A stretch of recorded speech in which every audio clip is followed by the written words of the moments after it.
Today we'll be going through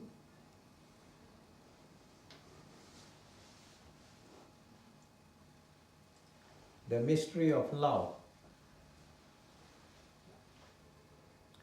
which leads one to enlightenment.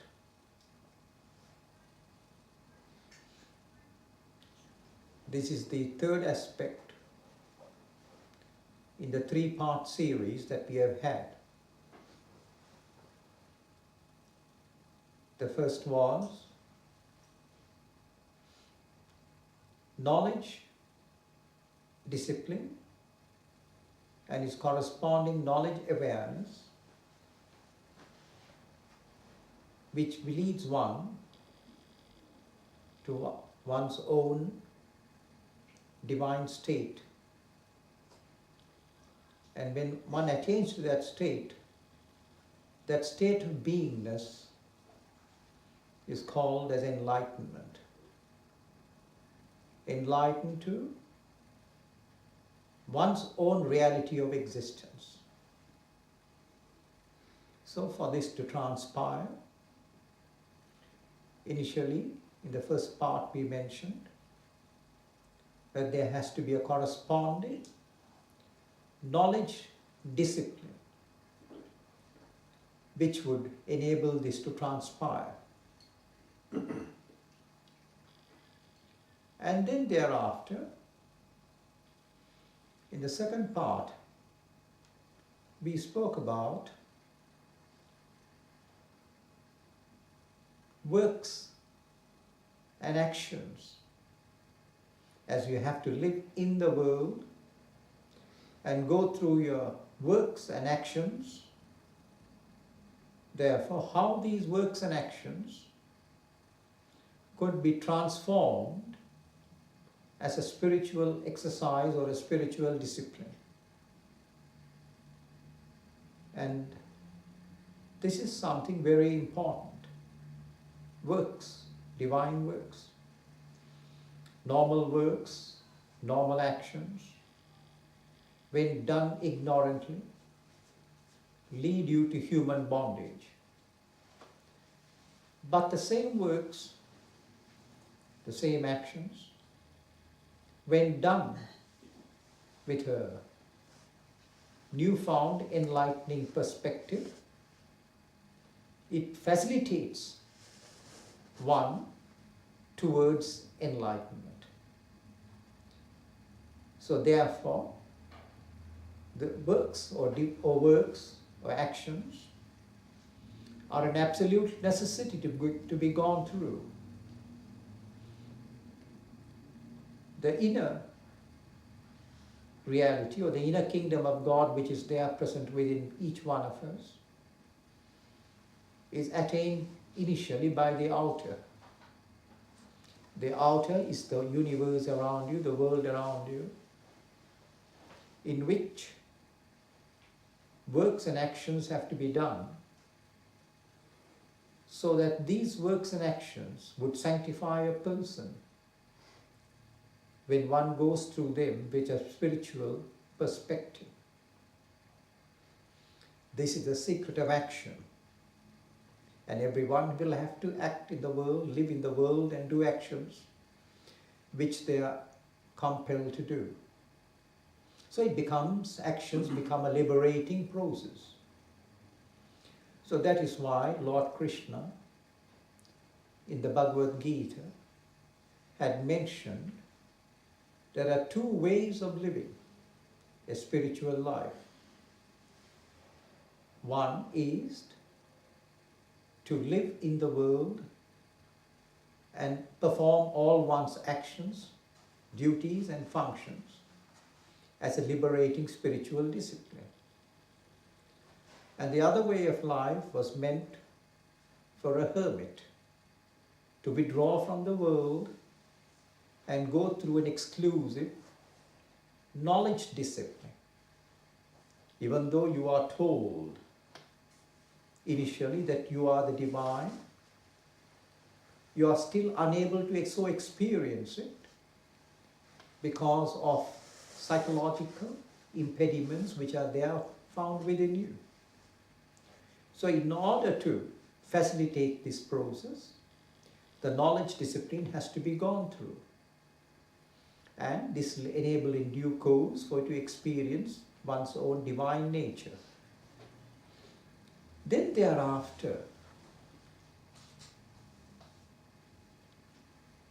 there is one thing which is the center of your own existence. The center of each person's existence is love. Is love. Though it is said that God is love, it is said that God is all love. But you too also should be full of love within yourself. You should each one should lovingly exist. Lovingly love one's own existence. Lovingly love one's own existence. Because love is the center of your beingness. If you have love within you, or love in you, you have everything. If you do not have this love, then even though you may have every other thing, you will still be missing the most important ingredient which makes your life's existence joyful and happy, and that is love. So love is the very foundation of life. Love is the very foundation of one's own existence. And love is that which leads you and enables you to experience your divine nature. Because you're full of your love. You're full of love.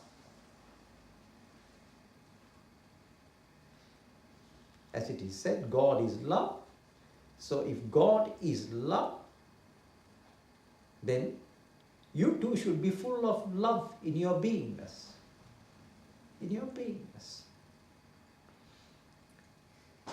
So, love. First of all, lovingly adore God. Lovingly adore God. In what way? So the true aspect of devotion, we are devoted to God. There is devotion within oneself. There is devotion within oneself. You have devotion within you. But what is its implication and meaning? Devotion.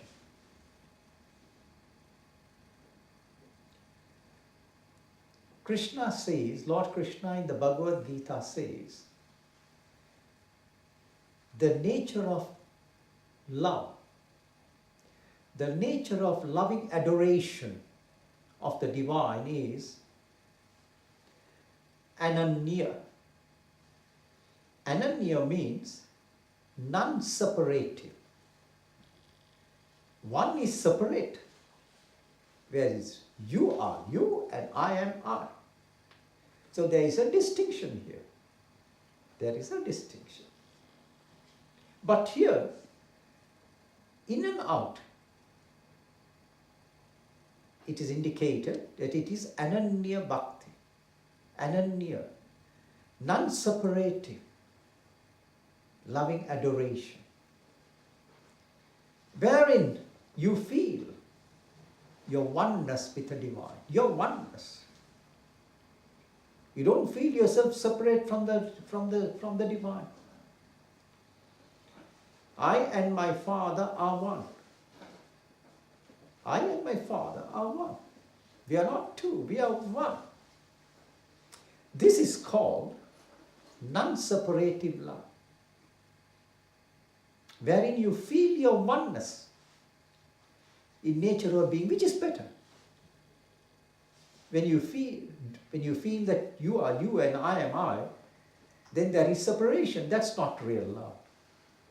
In real love, you fuse yourself You become one with that which you adore and love. You become one with it. The feeling of non-separation is there. You may call it the true union between you and God. It is this feeling of true union which is said to be God adoration, adoring God. Adoring God.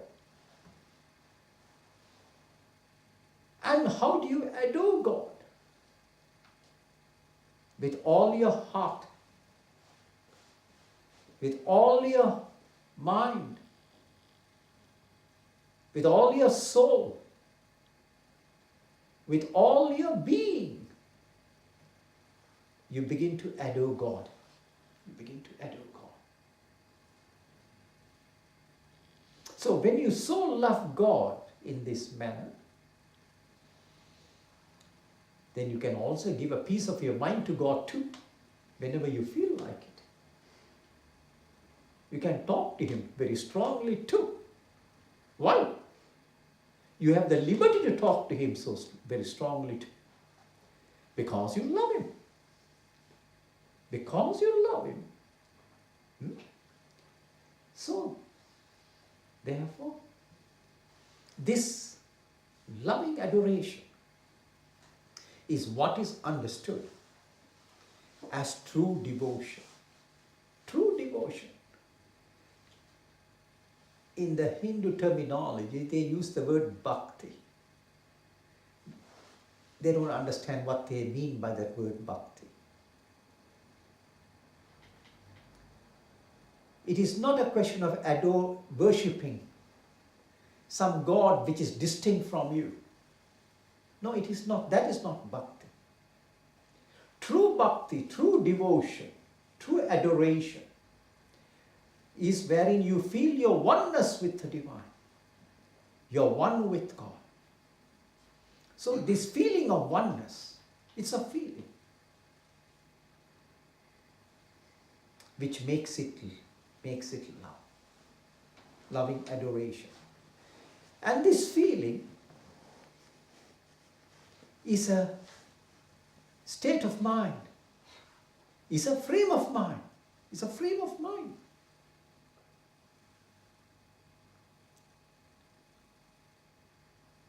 And that is why Jesus says, when somebody asked him what is the greatest commandment, Jesus mentioned,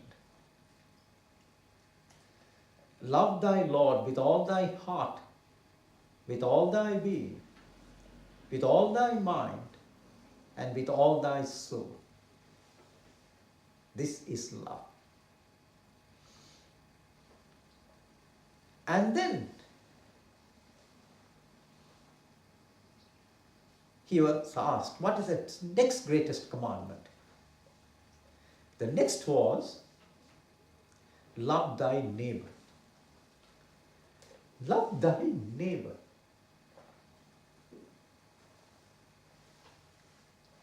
Now, who is a neighbor? The one who is living next to your house is your neighbor. The one who is living in the next village is a neighbor. The one who is living in the next city is your neighbor. The one who is living in the next country is your neighbor.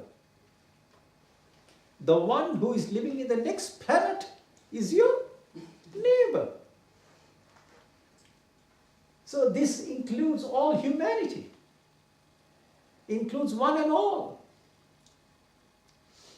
And if perchance you have hatred towards your neighbor, where has love gone? Love has disappeared. Love is the center of your existence. Is the very basis of religion, of true religion. When I use the word religion, I mean true religion. So in love, you cannot have hatred. If you are truly religious, If you are truly religious, not that you subscribe to a religion, but when you are truly religious, then naturally there would not be any hatred towards you, in you rather, towards anyone, whoever it is. So you love all beings, all creatures, all animals, everything. So by this love, you envelop, embrace all existence. You have to embrace everything. And the remarkable thing about this is, if perchance you were to dislike somebody or something, or if you were to acutely hate somebody, then you cannot get enlightened. You cannot. Because that particular hatred that you nurse within yourself towards any person or anything in the whole universe will prevent you from experiencing your God nature. Your God nature. So therefore it has to be unconditional love towards one and all. And when you have this love within you, you will find that you have no strangers anywhere. Now in my own life, I can tell you that I have been to many parts of the world, to unknown places, but I had never met a stranger in my life. Never met a stranger.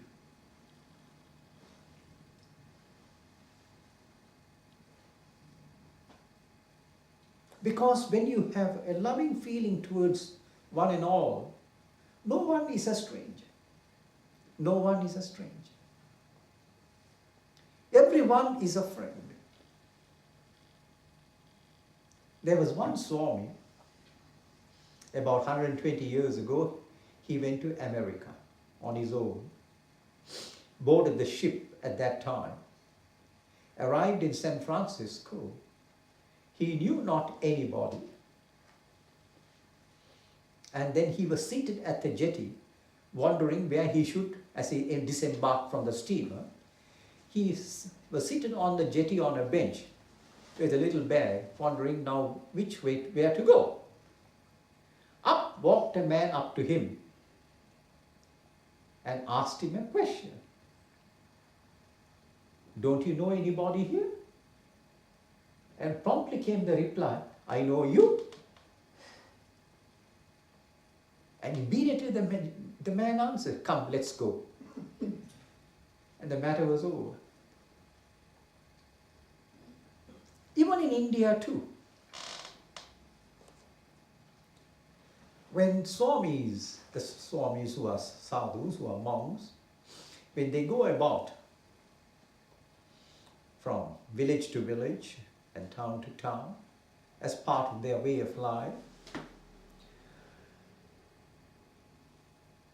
they never feel that they are going to a strange place or they are going to interact with strangers. They feel that this is all part of our larger community, larger family, the human family. And the villagers too,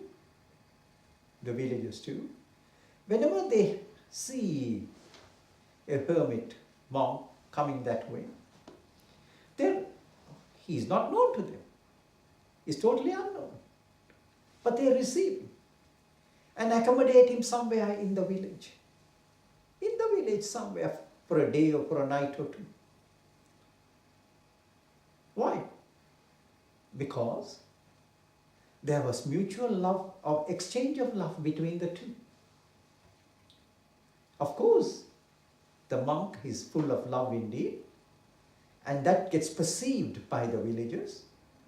And he correspondingly responds to it. He correspondingly. So therefore, love is a center of one's own existence. We have to expand and grow in love. Normally what has happened is, people invariably love their own immediate kith and kin. It's a very natural thing. Their own immediate brothers and sisters, parents, father and mother, parents, immediate kith and kin. But with the others, they're a little, that much of love is not there as this. But you must have this love.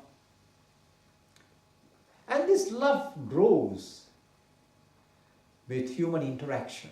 As you have human interaction with the people around you, a loving fellowship develops and grows. Loving fellowship is very necessary.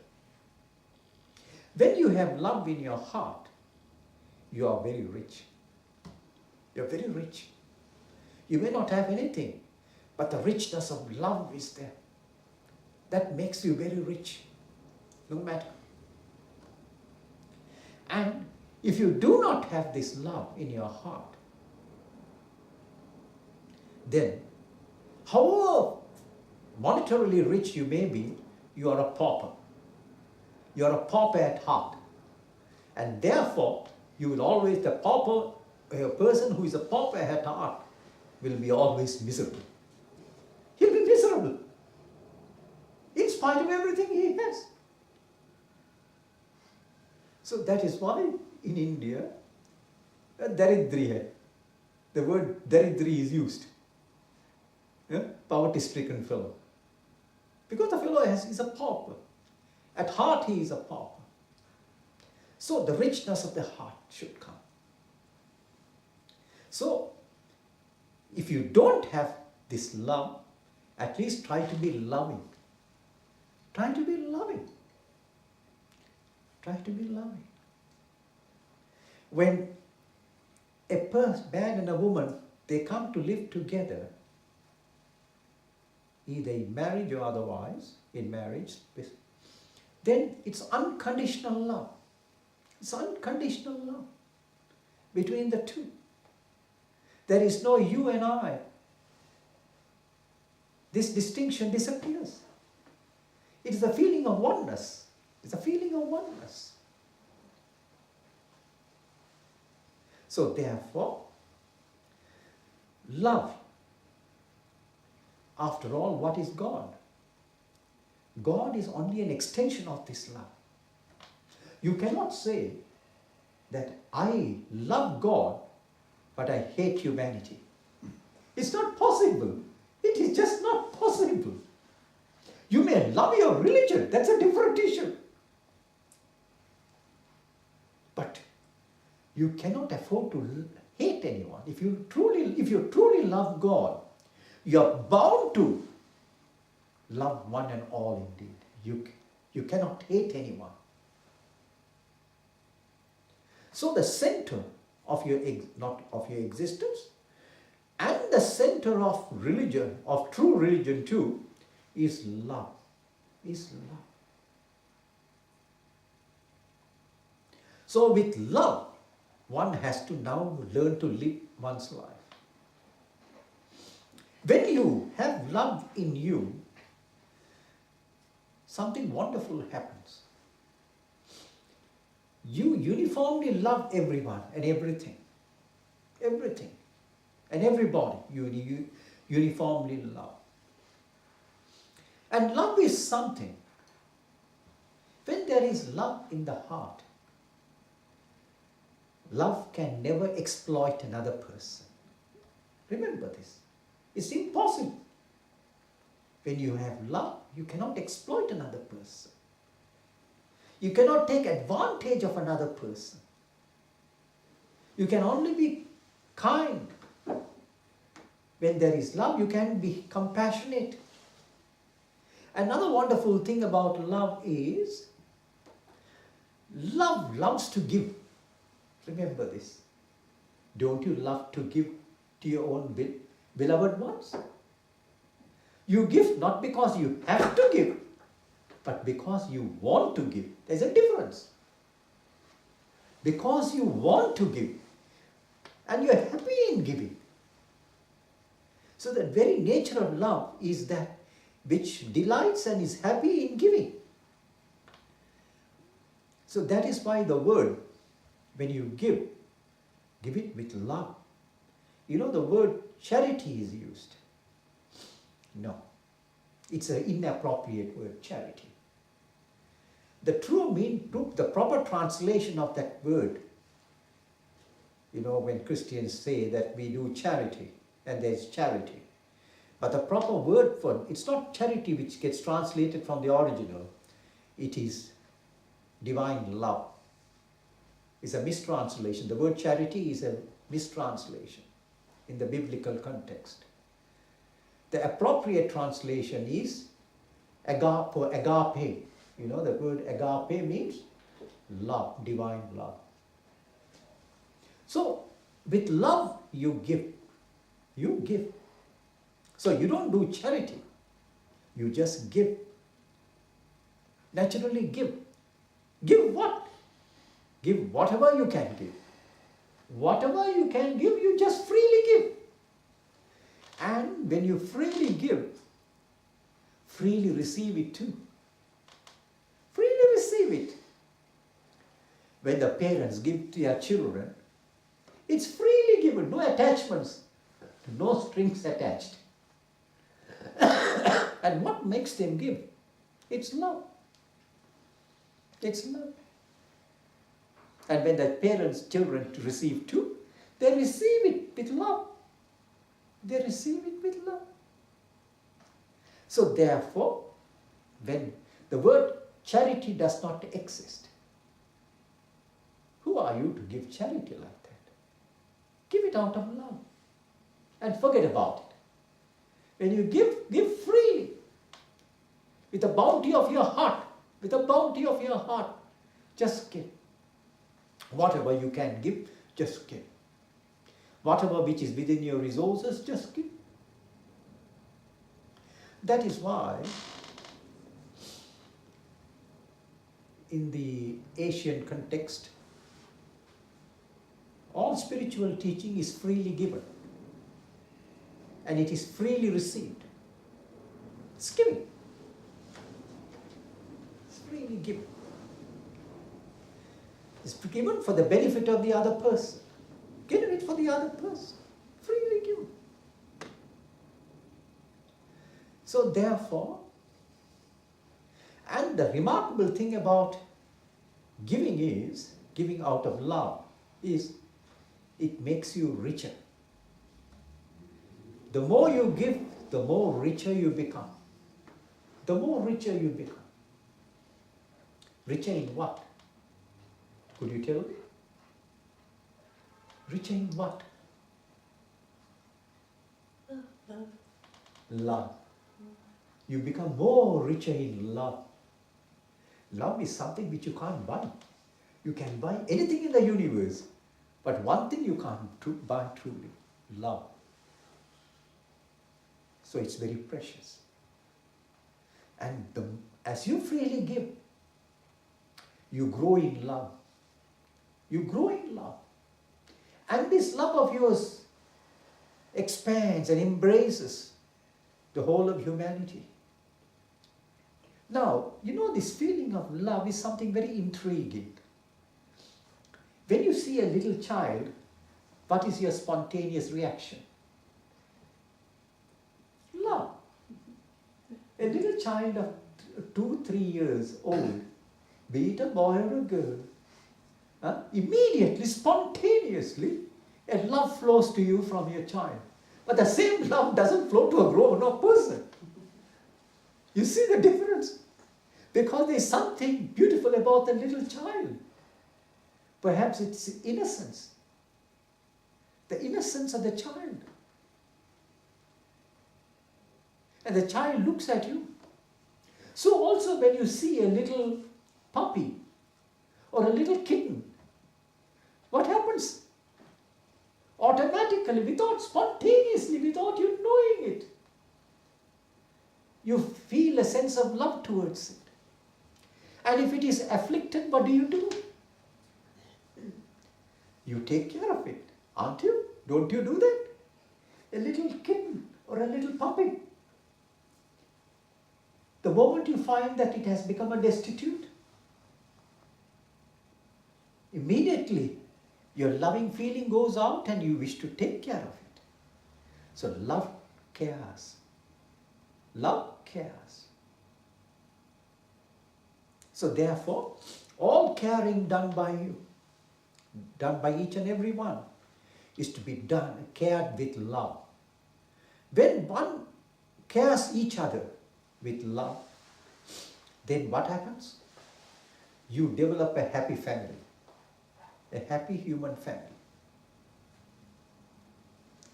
It's a happy family indeed. As we said, when you have love, you cannot exploit. You cannot take advantage. Love cannot be cruel and unkind. It cannot be unkind too, because that is its very nature. You don't have to ask somebody whether you truly love me or not. By their way of dealing with you, you can know. Love is never harsh. Love is always kind. So it is this love which has to be the center of your existence. And in love, when you have this love for God, when a person has true love for God, then automatically this person will not have hatred towards anybody or any group of people in the world. Automatically, it's not possible. To any other religious group, it cannot have any hatred. So in the religious structures, if one religious group hates or dislikes another religious group or a head, then there is something wrong somewhere. Something wrong somewhere with the structure of that religion.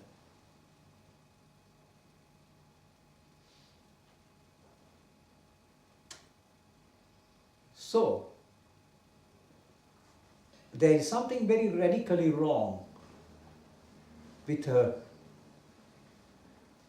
religious teaching and education imparted in that structure,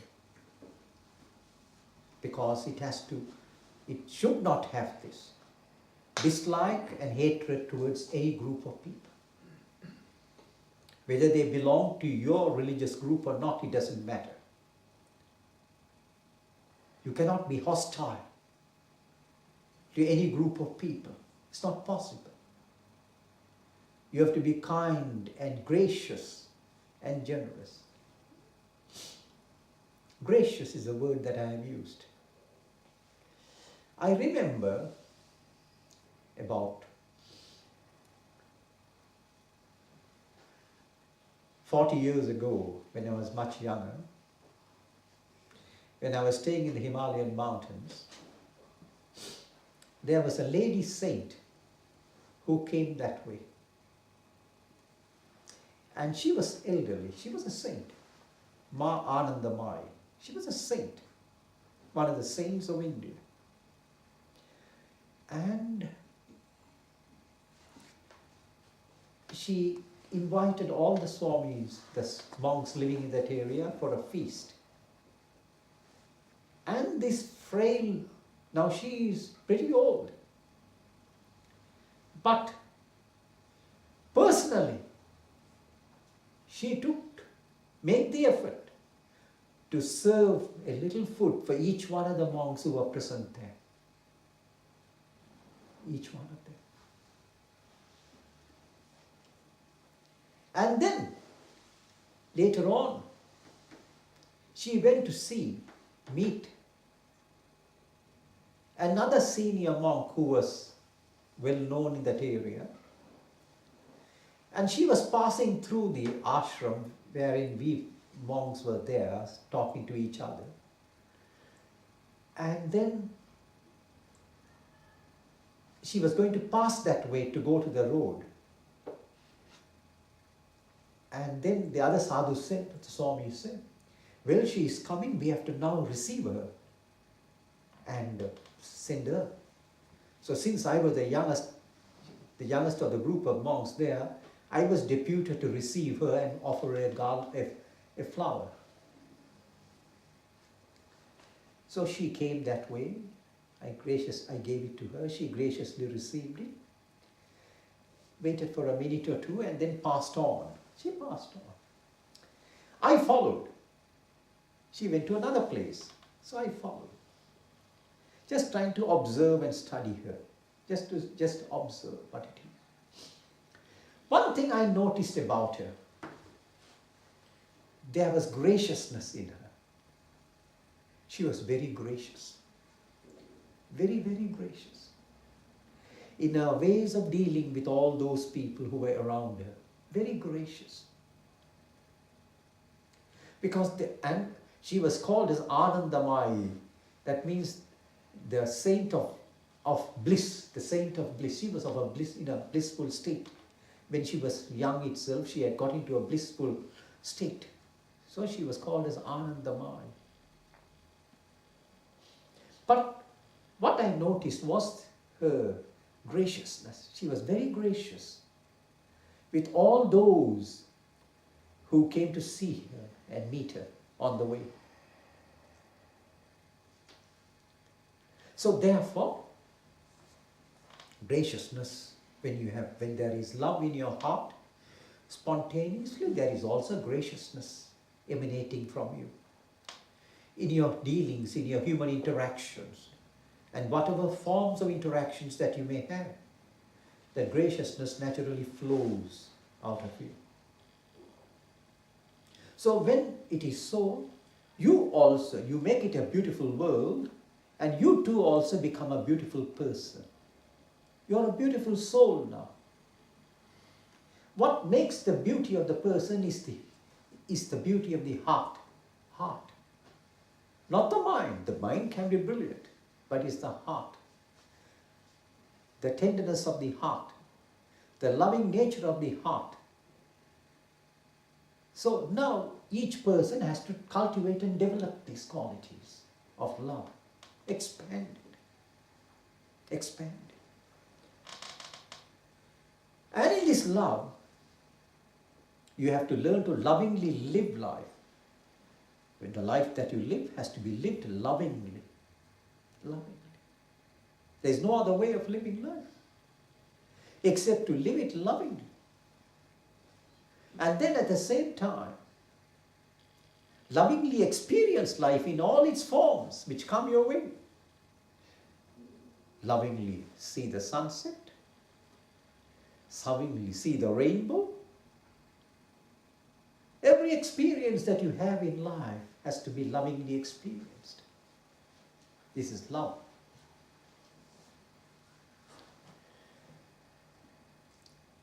And lovingly do your actions. One has to lovingly perform one's actions. Lovingly.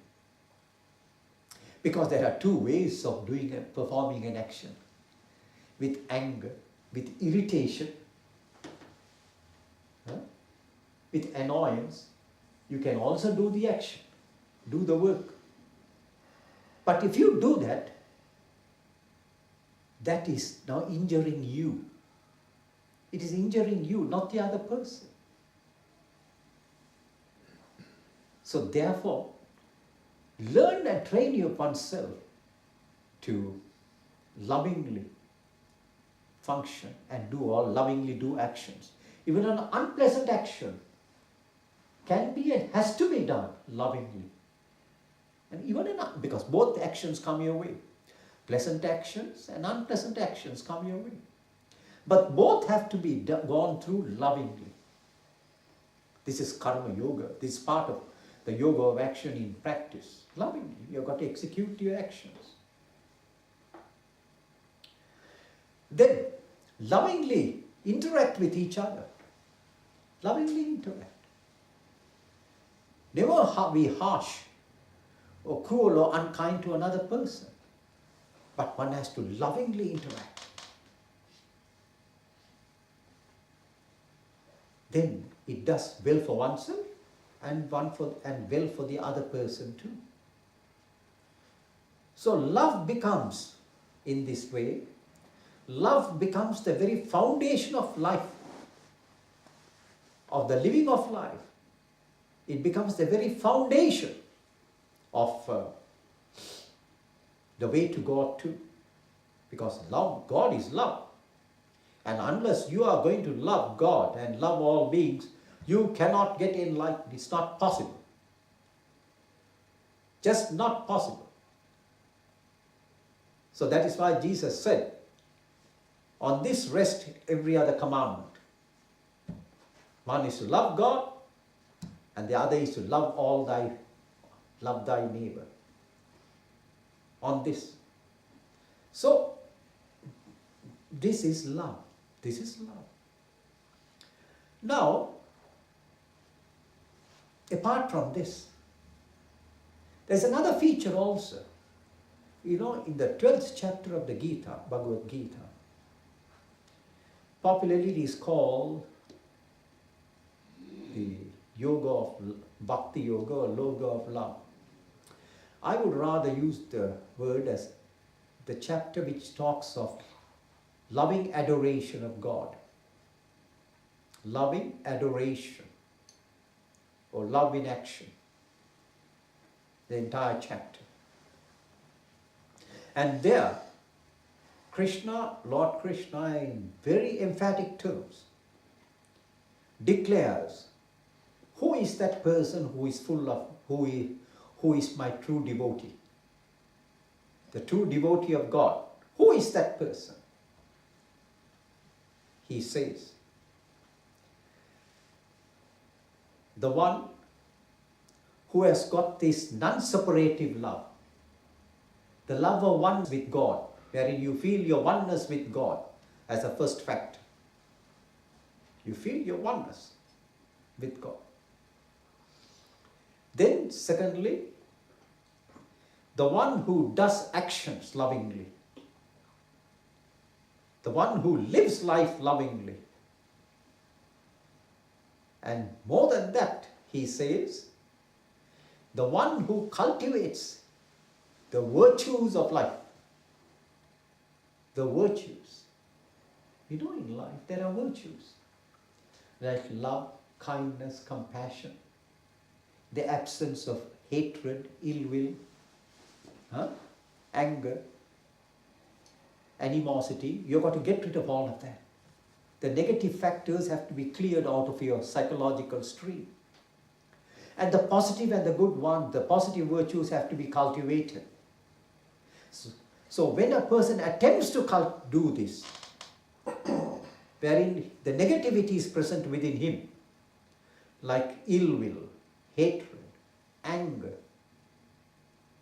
all that gets cleared systematically out of the psychological character of this person, and the person at the same time cultivates positive virtues like compassion, kindness, generosity, goodness in nature. So when a person does this, he is like a goblet. You know a goblet? A goblet is invariably studded with gems. The goblet in the church, which is given for drinking the wine. That goblet, so you are the goblet. And you have to be adorned. The goblet is, just as the goblet is adorned with gems all around. Each virtue that you cultivate is a gem in your goblet. You are the goblet.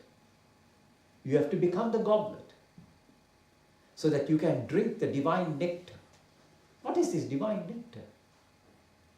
The divine nectar of enlightenment. For you to partake of that, of the divine nectar of enlightenment, you have to now make yourself like a goblet studded with gems. And every virtue that you truly cultivate,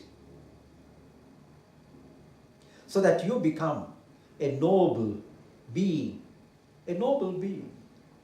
full of virtue. And Krishna says there, such a person who cultivates this is the true devotee of God. Is the true devotee of God. That's what he emphatically declares. So therefore, one has to, in the process of living a spiritual life, of love, and they go together. Love and wisdom go together. When there is love, there is wisdom. When there is wisdom, there is love. The two are inseparable. And then along with this, the third element which will be there is that love and wisdom go along with the virtues of life, like kindness, compassion, sympathy, tolerance. All of these virtues will come to one, will naturally come to one. So when you have to be adorned with all these virtues, all these virtues. And then once you have all of this, then your feeling of oneness with God, with your divine nature, becomes a very natural phenomenon. You become one spontaneously with the divine. It's full of love. So in love, there is the merging of yourself with your divine nature. And you lose yourself in the divine. It's one way of getting lost. You lose yourself in the divine itself. And this is exactly so. Therefore, love is a center of your being, center of your existence, and it is the main ingredient, main factor, which will enable and lead you to your divine state or towards enlightenment. You cannot have wisdom without love. They go together. A wise man is always full of love. So therefore, all three factors, you lovingly do your works, lovingly feel your oneness with your divine nature, and lovingly exist, not with anger and irritation, but lovingly, then you are on the way towards enlightenment. Om Tat Sat.